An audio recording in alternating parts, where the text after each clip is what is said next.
श्री अतुल प्रधान। माननीय अध्यक्ष जी, बहुत बहुत आपका शुक्रिया, धन्यवाद। इस महत्वपूर्ण विषय पर चर्चा कराने की मैं मांग करता हूं। नियम 56 के अंतर्गत महत्वपूर्ण विषय पर बात करने का अवसर आपने दिया, उसके लिए मान्यवर आपका बहुत बहुत धन्यवाद। मान्यवर, कल हमारे माननीय राष्ट्रीय अध्यक्ष जी एक प्रेस कर रहे थे, लॉ एंड ऑर्डर का ही विषय है।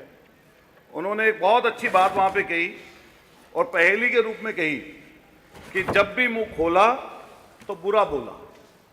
ये कहीं पर बात जाकर फिट होगी, लेकिन मान्यवर मैं आपके माध्यम से कहना चाहता हूं, जो सबसे पसंदीदा सब्जेक्ट है सरकार का, पुलिस, सबसे ऊपर पुलिस, और ऐसी पुलिस हो गई है कि जहां जाओ, जैसे करना है वैसे कर दो। कहीं पर लूट करवा ले रही है पुलिस मान्यवर, कहीं पर मोबाइल की दुकान में घुस जा रही है तो मोबाइल चोरी करके ले जा रही है मान्यवर। हमारे मेरठ में तो हद हो गई, 2 दरोगा इसलिए भी सस्पेंड हुए कि एक धागा व्यापारी से 20 लाख की लूट कर लिए। और लूट का मान्यवर किस तरह का विषय था कि वहां के इंस्पेक्टर ने कहा, एक लोहिया नगर थाना है, मैं कोट करके बता रहा हूं, इंस्पेक्टर ने कहा भाई आज तो कुछ हो ही नहीं रहा, नु क्या करें, नु कुछ तो करके लाओ, तो 20 लाख की लूट कर लाए, मुकदमा दर्ज हुआ है। मैं आपका ध्यान अपने मेरठ के, अपनी विधानसभा के 2 वाक्यों पर देना चाहता हूं।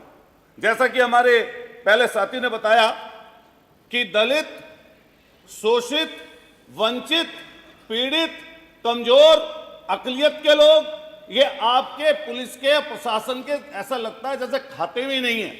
मान्यवर, सरदना थाने के अंतर्गत 6 तारीख को ऐसा जघन्य अपराध हुआ जिसमें मां और बेटी, यहां भी और दिल्ली वाले भी दोनों बोलते हैं कि 12 बजे चलेगी बेटी तो सुरक्षित रहेगी। राह में चलते हुए जा रहे थे अपने खेत पर, रास्ते में उस लड़की को अपहरण करते हुए, दुस्साहस देखिए उनका गुंडों का, अपहरण करते हुए लड़की की मां को गंडासा मार के उसकी हत्या कर दी। और हत्या करने के बाद में जब हम लोग, विपक्ष के लोग, उनके आंसू पोंछने जाना चाहते थे, मैं खुद वहां का विधायक हूं मान्यवर, मुझे 3 घंटे तक आरएफ और पीएससी ने रास्ते में रोक कर रखा, आंसू पोंछना देना नहीं चाहते थे उनका। और आज भी हालत मान्यवर यह है कि कई दिनों तक पूरे प्रदेश में उस दलित मां के हत्या के लिए बड़े बड़े विपक्षी नेता जब वहां पर पहुंचना जाना चाहते थे तो मान्यवर उनको रोक के रखा गया। और मैं आपके माध्यम से सरकार से कहना चाहता हूं, जो वहां पर मौके पर वादा हुआ सरकार की तरफ से उस पीड़ित परिवार के लिए 50 लाख की मदद का, एक पट्टा देने का, लाइसेंस देने का, और हद तो तब हो गई मान्यवर, आज भी पुलिस उनके घर पर बैठी हुई है और पुलिस उसके परिवार को कहीं जाने नहीं दे रही, किसी से मिलने नहीं दे रही। एक वाक्य तो यह है, क्या सरकार उसमें मदद करेगी? दूसरा वाक्य है मान्यवर, उसी सरदना थाना क्षेत्र के सोनू कश्यप, निषाद बोलते हैं, कहीं केवट बोल देते हैं, कहीं मल्ला बोल देते हैं, कहीं धीवर बोल देते हैं, लेकिन वहां पर कश्यप बोलते हैं मान्यवर। उसको आग लगाकर, वहीं पर ज्वालागढ़ गांव के पास आग लगाकर मान्यवर उसकी हत्या हो गई।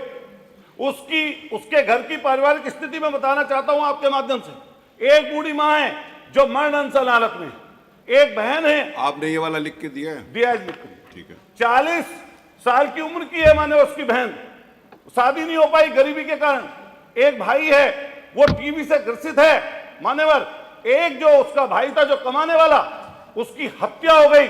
और हद तब हो गई इस प्रशासन की, जब वहां पर उनके रिश्तेदार, जानकार उनसे मिलने जा रहे थे, उनके घर पर पहुंचकर पुलिस ने लाठी बरसाई और उन गरीब कश्यप, निषाद के गरीब के लोगों पर मुकदमा दर्ज कर दिया। मान्यवर, कितने धरने, कितने प्रदर्शन हम लोग रोजाना देखते हैं, लेकिन मेरठ कलेक्ट्रेट कमिश्नरी पर जब पूरे पश्चिमी उत्तर प्रदेश के कश्यप लोग, चुनिंदा लोग, चुने हुए लोग, जब वहां पर चौधरी चरण सिंह पार्क में जाना चाहते थे, उस दिन एक और मुकदमा उनके ऊपर किया गया। जब मांग की गई कि पीड़ित परिवार को न्याय मिले तो उनके घर तक, गांव तक किसी को जाने नहीं दिया, क्योंकि एक परिवार, उनका मौसी रहती है हमारे ज्वालागढ़ में, हमारे क्षेत्र में, और मुजफ्फरनगर के वो रहने वाले हैं। स्थिति बेहद भयंकर है। मैं मान्यवर आपके माध्यम से कहना चाहता हूं, क्या सरकार जो उनसे वादा किया वो पूरा करेगी? क्या उसके बारे में स्थिति स्पष्ट करेगी सरकार?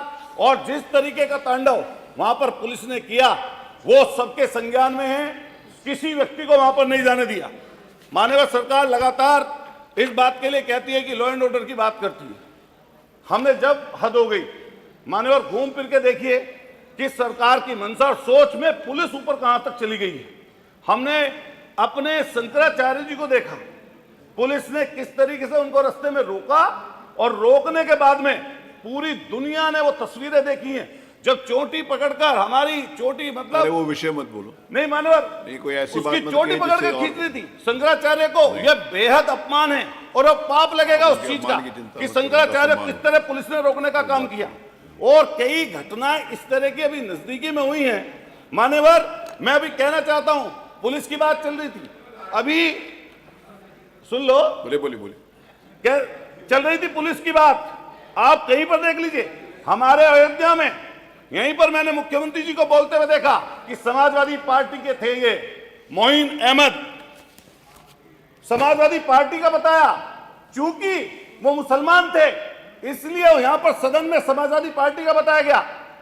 19 महीने वो व्यक्ति जेल में रहा, उसकी बेकरी को तोड़ दिया, उसके घर को तोड़ दिया कि उसकी जाति अलग थी। हम पूछना चाहते हैं वो बाइज्जत कोर्ट से बरी हुआ, बाइज्जत बुलडोज कर दिया, उसके घरों को बेकरी को तोड़ दिया और आज वो बाइज्जत बरी होकर गया। क्या सरकार उसमें माफी मांगेगी? कौन नहीं जानता।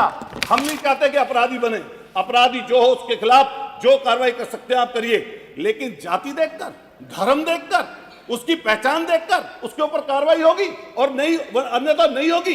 कोडिंग सिरप वाले विषय में हमने देखा, यहीं पर सदन में खड़े होकर मैंने खुद बात रखी और मैंने कहा कि क्या बुलडोजर चलेगा? आज तक बुलडोजर का मान्यवर कहीं पता नहीं है। कोडिन पीकर सो गए मस्त, ड्राइवर गायब, चाबी खो गई, क्योंकि वो माननीय मुख्यमंत्री जी हमारे कहते समाजवादी पार्टी के, हमारे माननीय राष्ट्रीय अध्यक्ष जी ने स्पष्ट कहा कि अगर हमारी पार्टी के तो जाइए बुलडोजर चलाइए, तब भी बुलडोजर नहीं चल रहा, तब भी नहीं पता चल रहा कहां चला गया, क्या हो रहा है उनके खिलाफ। एक शुभम जायसवाल का नाम सुनते हैं मान्यवर, उसके अलावा किसी और का नाम इसलिए सरकार लेना नहीं चाहती क्योंकि वो माननीय मुख्यमंत्री जी के और सरकार के नजदीक के और सहजातीय लोग हैं। नहीं, दबंग हैं। मान्यवर, नहीं ये एक मिनट और, नहीं, ये विषय नहीं।